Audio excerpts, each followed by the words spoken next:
बेटा मांग और पूर्ति में किसी वस्तु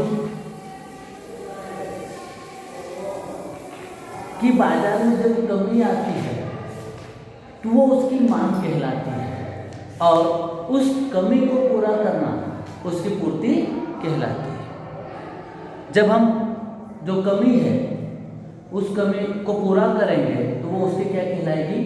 पूर्ति कहलाएगी। क्लियर है? मांग और पूर्ति दो महत्वपूर्ण बिंदु। बाजार के प्रकारों को कल हमने देखा था कि बाजार कितने प्रकार के होते हैं, बाजार किस प्रकार से चलते हैं। तो बाजार का सीधा सा है कि वस्तु के आधार पर, वस्तु की बिक्री के आधार पर बाजार का हम नाम देते हैं। जिस प्रकार की वस्तु उस बाजार में बिक रही है ना बेटा, उस प्रकार से उसका नाम। जो वस्तु कम समय तक चलने वाली होगी, जिस वस्तु को कम समय तक हम इस्तेमाल कर सकते हैं या रख सकते हैं, उस आधार पर उस बाजार का प्रकार भी होगा। जहां पर अधिक समय तक चलने वाली होगी वो उस आधार पर होगा, जहां पर कम समय का होगा वहां पर उस आधार का। फल और सब्जियां और दूध ये बेटा अधिक समय तक हम नहीं रख सकते हैं, इसको कम समय ही हम रखते हैं तो उन्हें हम अति अल्पकालीन बाजार कहते हैं ना। और कुछ बाजार ऐसे होते हैं बेटा जो समय के आधार पर चलते हैं, ठीक है, तो उस पर भी अलग अलग प्रकार से बांट दिया जाता है। कुछ बाजार स्थान विशेष के अनुरूप होते हैं, प्लेस अकॉर्डिंग्स होते हैं, उसको उस आधार पर बांट दिया जाता है। कल आपने पूरे बाजार देखे थे, जितने भी बाजार कल बताए थे आपको मैंने, उन बाजारों के बाद अब अगर हम आगे चलते हैं तो उसमें होता है बाजार को प्रभावित करने वाले, किसको प्रभावित? बाजार को प्रभावित करने वाले तत्वों की बात कर रहे हैं कि बाजार को कौन कौन से तत्व प्रभावित करते हैं। बेटा बाजार को दो प्रकार से या दो प्रकार के जो तत्व होते हैं वो प्रभावित करते हैं। पहला होता है देश की आंतरिक दशाएं, देश की आंतरिक स्थिति, देश के अंदर की स्थिति क्या है, किस प्रकार की स्थिति है। और दूसरा वस्तु के गुण, जो वस्तु उस बाजार में बिकने के लिए गई है उसके गुण किस प्रकार के हैं।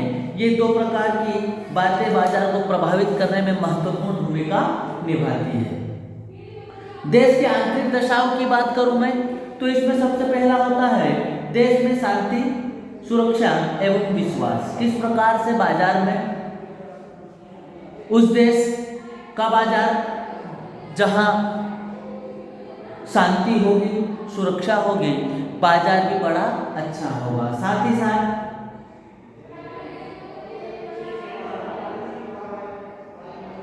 बाजार में देखो, बाजार में क्या होता है बेटा? डर होता है डाकुओं का, चोरों का, ठगों का। तो अगर देश में वो स्थिति अच्छी है तो कोई भी क्रेता या विक्रेता वस्तु को बड़ी आसानी से, बड़ी सुगमता के साथ, बिना डरे उस बाजार में बेच सकता है। लेकिन क्रेता विक्रेता को अगर डर है कि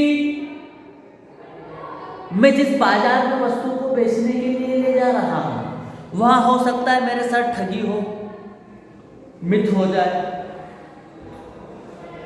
मुझे झूठ बोलकर कम मूल्य में मेरी वस्तु को खरीद लिया जाए, मैं ना रहूं और कोई और ही मेरी वस्तु को बेच दे। जब ये डर होंगे तो बाजार में क्रेता विक्रेताओं की संख्या कम होगी, वो बाजार को क्या कर देंगे? प्रभावित कर देंगे। दूसरा होता है यातायात। बेटा बाजार में वस्तु को ले जाने के लिए परिवहन के साधनों का होना सबसे महत्वपूर्ण होता है। अगर परिवहन के साधन नहीं है तो हम कभी भी एक वस्तु को एक स्थान से दूसरे स्थान तक नहीं ले जा सकते हैं। अरे इंडस्ट्रीज से फैक्ट्री से जो माल बना हुआ है उसको बाजार तक ले जाना है, यातायात के साधन नहीं तो हम क्या ले जा पाएंगे? नहीं ले जा पाएंगे। तो जहाँ तक संभव होगा जो स्थितियाँ होगी बाजार की वो डिपेंड करेगी, निर्भर करेगी यातायात के साधनों पर। यातायात के साधन अच्छे हैं तो व्यापार भी वो जो बाजार है वो बाजार भी अच्छा होगा। अगर यातायात के साधन उपलब्ध नहीं है तो बाजार भी अच्छा या फैला हुआ नहीं होगा। बैंकिंग सुविधाएं,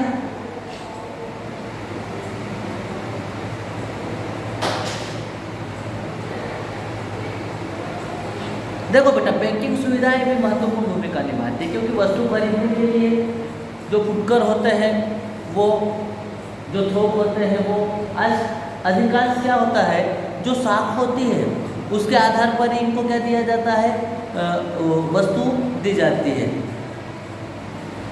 जो साख व्यवस्था होती है वो व्यवस्था ही आधार का प्रमुख केंद्र होती है। साख व्यवस्था व्यापार का आधार होता है, क्योंकि बेटा बिना साख से कोई किसी को वस्तु नहीं देता है। अगर आप थोक विक्रेता हो, आप निसरपुर में रहते हो, आपने इंदौर से माल बुलाया, अब चूँकि आप तो निसरपुर में बैठे हुए माल इंदौर से आ रहा है तो वो आपकी साख के आधार पर, किसके आधार पर? आपकी साख के आधार पर ही आपको क्या देंगे? क्या देंगे आपको? माल देंगे। अगर साख नहीं है तो आपको वो माल नहीं देंगे, याद रखिएगा। साख के आधार पर ही जो बाजार होता है वो बाजार फलता फूलता है। विज्ञापन के उन्नत साधन, देखो बाजार को आज वर्तमान की समय में बाजार को विस्तृत करना हो, आपकी वस्तु को अधिक मात्रा में व्यक्ति विशेष खरीदे, इस प्रकार की स्थिति अगर बनानी हो तो उसके लिए हमें प्रचार प्रसार करना होगा। क्या करना होगा? प्रचार प्रसार। अरे भाई आप, मैं प्रचार प्रसार की बात कर रहा हूँ तो आपने देखा होगा एक छोटा सा, जिसे हम ये कहें अपने साधारण से भाषा में मैं कहूँ तो देखो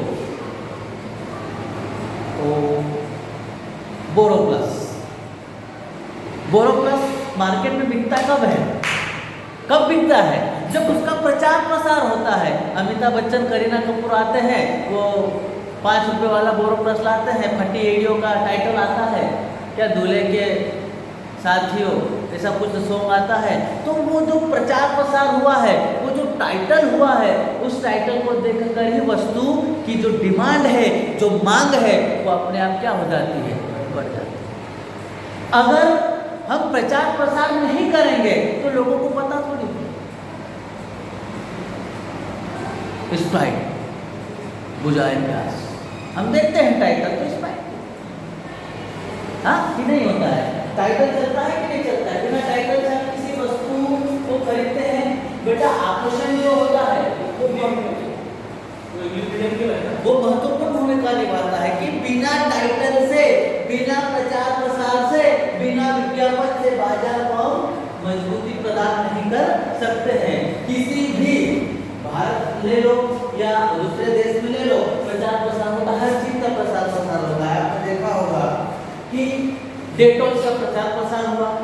आज वर्तमान में ये जो मास्क हम पहन रहे हैं ये प्रचार प्रसार के कारण है। इसका प्रचार प्रसार कितना हुआ? इलेक्ट्रॉनिक पर भी आता है। अपने सुरक्षा के लिए मास्क का इस्तेमाल कीजिए। अभी किसी प्रकार की वैक्सीन नहीं बनी है, हमारी सुरक्षा आप स्वयं कर सकते हो, अपने खुद की सुरक्षा। उसके लिए जरूरी होगा कि आप मास्क पहने रखें, हाथों को बार बार साबुन से धोइए, ठीक है, सैनिटाइजर का इस्तेमाल करिए। अब चूंकि सैनिटाइजर तो हम पहचानते ही नहीं थे क्या होता है, लेकिन जैसे ही टाइटल आया उसका प्रचार प्रसार हुआ, हम सैनिटाइजर का यूज करने लग गए थे। मास्क का यूज कर रहे थे क्या? नहीं कर रहे थे, लेकिन प्रचार प्रसार के माध्यम से आज हम वर्तमान में मास्क और लग रहे हैं। ठीक है, तो किसी भी वस्तु जो बाजार में बिकने योग्य होगी वो बाजार में तभी उसे खरीदा जाएगा जब उसका प्रचार प्रसार होगा। बिना प्रचार प्रसार से किसी वस्तु को नहीं खरीदा जाएगा। That's clear.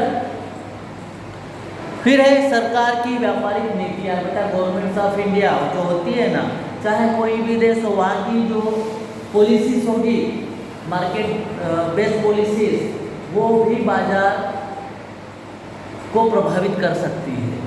फ्री बाजार होगा, मुक्त बाजार होगा तो प्रत्येक व्यक्ति उस बाजार में जाएगा, लेकिन जब कर देना होगा, टैक्स देना होगा, तो हो सकता है व्यापारी जाना कम हो जाए। ये आंतरिक स्थिति है व्यापार की जो बाजार को प्रभावित करती है। अब हम वस्तु के गुणों की बात करें। किस प्रकार से वस्तु के गुण, किसके गुण? वस्तुओं के गुण बाजार को प्रभावित करते हैं। जिस वस्तु की मांग जितनी तीव्र तथा प्रभावशाली होगी, उस वस्तु का बाजार उतना ही व्यापक होगा। विस्तृत मांग। बेटा वस्तु के मांग के आधार पर बाजार का फैलाव होता है। अगर वस्तु की मांग अधिक होगी तो बाजार उसका कैसा होगा? सुदृढ़, मजबूत होगा। अगर वस्तु की मांग कम होगी तो उसका बाजार भी सीमित होगा। वस्तु की मांग के आधार पर ही, वस्तु की मांग के आधार पर ही जो बाजार होता है वो फैला होता है। कोई सी वस्तु ले लो, आप लोगों को उदाहरण देना पड़ता है। अभी नवरात्रि आने वाली है, साबुदाने की मांग बढ़ जाएगी, कितनी बढ़ेगी? बढ़ेगी। वो मटकियाँ जो बनती है मिट्टी की, उसकी मांग बढ़ जाएगी। दीपावली आएगी, पटाखों की मांग बढ़ जाएगी, छोटे छोटे दीपकों की मांग बढ़ जाएगी, मिठाई की मांग बढ़ जाएगी। रक्षाबंधन आएगा तो राखियों की मांग बढ़ जाएगी।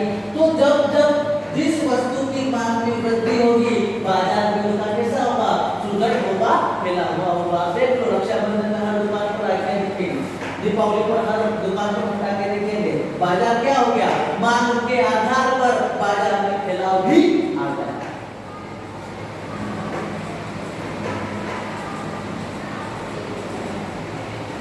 है किसी को डाउट? है किसी को डाउट? फिर है टिकाऊपन। देखो बेटा, टिकाऊपन एक महत्वपूर्ण भूमिका निभाता है। अरे अगर वस्तु टिकाऊ वाली है, वस्तु ड्यूरेबिलिटी वाली है, तो हम बिना डरे उसे एक स्थान से दूसरे स्थान तक पहुंचा सकते हैं जहां उसका बाजार स्थापित है। अगर टिकाऊपन नहीं है तो बेटा हम बाजार को मजबूती नहीं दे सकते। अभी ईंट को ही ले लो, ईंट को एक स्थान से दूसरे स्थान तक बड़ी आसानी से ले जाया जा सकता है उसके बाजार में, लेकिन उसके स्थान पर अगर थर्माकोल शीट हो, उससे बने हुए साधन हो, तो वो इतना टिकाऊ नहीं होता है और कभी भी टूट सकता है। तो जो टूट होती है उससे जो बाजार होता है वो भी क्या हो जाता है? प्रभावित हो जाता है। वह नीतियाँ बेटा देखो, अब चूंकि बाजार को प्रभावित करने में जो भाड़ा होता है वो महत्वपूर्ण भूमिका निभाता है। वही किसी वस्तु को एक स्थान से दूसरे स्थान तक ले जाने में हमको अलग अलग प्रकार से वहन करना पड़ता है, भाड़ा देना पड़ता है। भारी वस्तु होगी तो अधिक भाड़ा देना होगा, हल्की वस्तु होगी तो कम। हल्की वस्तु हम एक साथ अधिक ला सकते हैं, लेकिन भारी वस्तु ला सकते हैं क्या? नहीं ला सकते हैं। जैसे सोना चांदी, इसको हम हल्का होता है तो बड़ी आसानी से क्या कर सकते हैं? ला सकते हैं। लेकिन उसके स्थान पर ईंट ले लो, ईंट को ला सकते हो क्या? बेटा ईंट 1 रुपये की ईंट बनती है, पता चला उससे ज़्यादा भाड़ा देना पड़े, फिर ये देना पड़ता है। श्रेणी तथा नमूनों की सुविधा। देखो बाजार को प्रभावित करने में उसकी श्रेणी और जो नमूने होते हैं वो भी महत्वपूर्ण भूमिका निभाता है। कुछ जो वस्तुएं होती हैं उन्हें ग्रेडों में बांट दिया जाता है, मतलब नमूना हमको दिखाया जाता है कि इस प्रकार का होगा, तो बाजार को वो भी प्रभावित करते हैं। नमूना दिखाया, पता चला नमूना जो देखा वो अच्छा था और जो माल आया वो लोकल था, तो ये भी बाजार को क्या कर सकता है, प्रभावित कर सकता है। फिर होता है पर्याप्त पूर्ति। बेटा पूर्ति पर्याप्त हो रही है कि नहीं हो रही है, ये भी बाजार को प्रभावित करती है।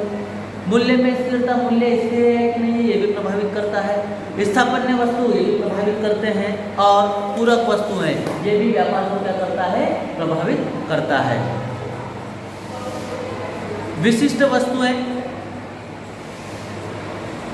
कभी कभी परीक्षा में यह प्रश्न पूछा जाता है कि विभिन्न वस्तुओं के बाजार किस प्रकार होंगे। हम यहाँ कुछ वस्तुओं के बाजार के उदाहरण विद्यार्थियों को सुविधा के लिए दे रहे। देखो बेटा, बाजार में बता रहा हूँ आपको कि कौन सा बाजार किसका होगा, ठीक है। विशिष्ट वस्तुओं के बाजार, सब्जी तथा दूध। क्योंकि सब्जी तथा दूध नाशवान प्रकृति की वस्तुएं हैं, इसलिए इनका बाजार स्थानीय होता है। बेटा सब्जी और दूध का बाजार कैसा होगा, स्थानीय होगा। कैसा होगा, स्थानीय। ईंटें वजन में भारी होती है, इन्हें अधिक दूर तक नहीं ले जाया जा सकता, क्योंकि बेटा इनको अगर हम अधिक दूर ले जाएंगे तो जो यातायात का साधन का जो भार है वो अधिक होगा। अतः इन बाजार को स्थानीय अथवा सीमित बाजार के नाम से भी जानते हैं। ये बाजार अल्पकालीन होता है, क्योंकि अगर इसको अल्पकालीन इसलिए कहा बेटा कि इसकी मांग में अगर तेजी आ जाए तब भी हम इसको नहीं बना सकते हैं। बना सकते हैं क्या? ईंट के बाजार में अगर मांग अधिक हो जाए तब भी हम क्या नहीं कर सकते हैं, तब भी हम जो ईंट है उस ईंट का निर्माण नहीं कर सकते हैं। धोती और साड़ी जो होती है बेटा, ये अंतर्राष्ट्रीय बाजार में आती है, ये राष्ट्रीय बाजार में आती है, क्योंकि ये पूरे राष्ट्र में बिकती है, इनका यूज भी होता है। पेट्रोलियम जो होती है ये अंतर्राष्ट्रीय बाजार के अंतर्गत आता है। लाखों की जो चूड़ियाँ होती है ये प्रांतीय बाजार में आता है, इसका बाजार प्रादेशिक होता है। सोना चांदी ये अति दीर्घकालीन बाजार में आते हैं, क्योंकि संपूर्ण विश्व भर में इनका इस्तेमाल किया जाता है। मिठाइयाँ ये अल्पकालीन बाजार में आती है बेटा, क्योंकि अधिक समय तक हम मिठाई को रख नहीं सकते हैं। दवाइयाँ ये राष्ट्रीय तथा अंतर्राष्ट्रीय दोनों प्रकार के बाजारों में सम्मिलित होती है। मशीन और उसके जो कल पुर्जे होते हैं उनकी अगर मैं बात करूँ तो ये अति दीर्घकालीन बाजार में आते हैं, ये लंबे समय तक रहते हैं, लंबे समय तक हम इन्हें रख सकते हैं। चावल ये दीर्घकालीन और राष्ट्रीय बाजार में सम्मिलित होते हैं। बाजार की संरचना या बाजार के प्रकारों की बात करें तो बाजार को दो प्रकार से बांटा गया है, पूर्ण प्रतियोगिता और अपूर्ण प्रतियोगिता। बेटा पूर्ण प्रतियोगिता में एक अधिकार, एकाधिकार प्रतियोगिता और अल्पाधिकार, ये तीन चीजें होगी। ये तीन चीजें हम कल पढ़ेंगे।